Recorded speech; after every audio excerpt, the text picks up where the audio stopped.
அஸ்ஸலாமு அலைக்கும். வாங்க, இன்றைக்கி கத்தாழை போட்டு மோர் இது பண்ணி வச்சுருக்கிறேன். இதுக்கு நான் என்னென்ன போட்டிருக்கேன்னா, கொஞ்சம் இஞ்சி, கொஞ்சம் கருவேப்பிலை போட்டு வச்சுருக்கிறேன்.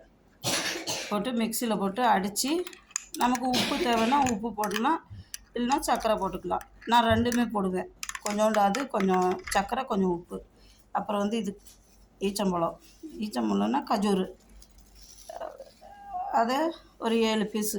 இதை சாப்பிட்டுட்டு இந்த ஜூஸையும் குடித்தோமா, இன்றைக்கி நமக்கு உடம்புக்கு தேவையானது எல்லாமே ப்ரோட்டீன் கிடைக்கும்.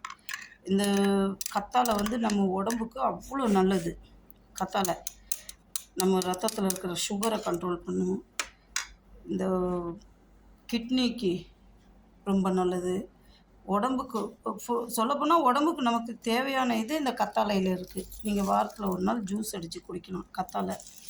கத்தாழை அப்படியேவும் கழுவி சாப்பிட்டுட்டு மோரோ தயிரோ ஏதோ ஒன்று வாங்கி மோர் மாதிரி கடைஞ்சி குடிக்கலாம். அவ்வளோ நல்லது, ஹெல்த்தியானது. பிஸ்மில்லா, நீங்களும் ட்ரை பண்ணுங்கள். எனக்கு தேவையானது இன்றைக்கி நான் கத்தாழை ஜூஸ். லெமன் பிடிச்சிருந்தா ஷேர் பண்ணுங்கள், சப்ஸ்கிரைப் பண்ணுங்கள், லைக் பட்டனை ப்ரெஸ் பண்ணுங்கள். Okay, thank you.